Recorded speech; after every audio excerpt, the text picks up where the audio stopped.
शिवसेना पक्षाचे पक्षप्रमुख उद्धव ठाकरे आज पालघर जिल्हा दौऱ्यावर आहेत आणि पास्तळच्या आंबटगोड या मैदानावर त्यांची जी सभा आहे ती होणार आहे। महाविकास आघाडीच्या उमेदवार शिवसेना ठाकरे गटाच्या भारती कांबडी यांच्या जाहीर सभेसाठी ते आज पालघरमध्ये हजर राहणार आहेत। आपल्याशी बोलण्यासाठी जिल्हा प्रमुख राजेंद्र पाटील आहेत। सर, आज या सभेची तयारी कशी करण्यात आली? या ठिकाणी आज महाविकास आघाडीची ही जाहीर सभा, आमचे उमेदवार भारतीताई कांबडी यांच्यासाठी ही प्रचाराची प्रथमच सभा इथे होत आहे।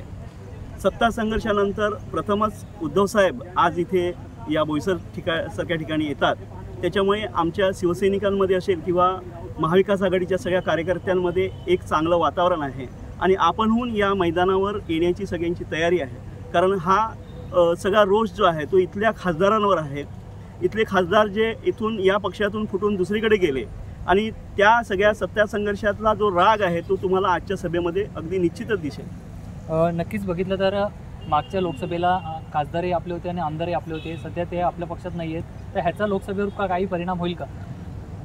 या गोष्टीचा कोणताच परिणाम या लोकसभेवर होणार नाही। कारण जे खासदार होते आणि जे आमदार होते जे याच्यातून निघून गेलेले आहेत त्यांची स्वतःची काय म्हणजे स्वतःचं विजन काय होतं हे सगळ्यांना माहिती आहे। कारण खासदार आपल्या जिल्ह्याची त्यांची नालच आजपर्यंत जुळली नाही आणि कोणत्या पक्षाशी सुद्धा जुळली नाही। त्याच्यामुळे त्यांना वेळोवेळी पक्ष बदलावे लागतात, कारण त्यांना अजून त्यांचा पक्ष सापडत नाही।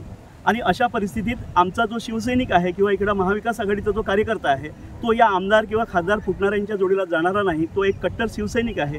इथे अगदी आनंद दिघे साहेबांनी घडवलेले शिवसैनिक आहेत। त्याच्यामुळे ह्या पालघर जिल्ह्यामध्ये शिवसैनिकांमध्ये किंवा महाविकास आघाडीच्या कार्यकर्त्यांमध्ये कुठेही त्याचा फटका आपल्याला बसणार नाही। आपण बघितलं वाढवांचा मुद्दा जो आहे तो या लोकसभेसाठी फॅक्टर ठरेल का? निश्चितच या किनारपट्टीवरचा सगळ्यात मोठा प्रश्न आहे की वाढवण बंदराचा, आणि वाढवण बंदरासाठी आमच्या हिंदू हृदय सम्राट श्रीमान बाळासाहेब ठाकरेंनी सुद्धा त्यावेळेस विरोध केला होता। त्याच्यानंतर आपलं जेव्हा सरकार होतं त्या सरकारच्या काळातसुद्धा हा प्रकल्प होऊ नये यासाठी सगळा प्रयत्न केला गेला, परंतु भाजपच्या सरकारला हे विनाशकारी प्रकल्प इथे लादून इथल्या जो मच्छीमारांचा व्यवसाय आहे तो व्यवसाय देशोधडीला लावून इथे काहीतरी एक नवीन गाजर की आम्ही लोकांना नोकऱ्या देऊ, परंतु आज मच्छीमार त्या बोटीवर जे खलाशी काम करतात ते आपल्याच ग्रामीण भागातले आहेत आणि तेवढा रोजगार या पूर्ण प्रकल्पामध्ये मिळणार सुद्धा नाही। आणि म्हणूनच या उद्ध्वस्त होणाऱ्या सगळ्या प्रकल्पाला आमचा स्थानिक म्हणून आणि पक्ष म्हणून सगळ्यांचा विरोध आहे। नक्कीच बघितलं तर हे होते जिल्हा प्रमुख राजेंद्र पाटील आणि वाढवण बंदराला आमचा कायम विरोध राहणार आहे असं देखील त्यांनी सांगण्यात आलं आहे।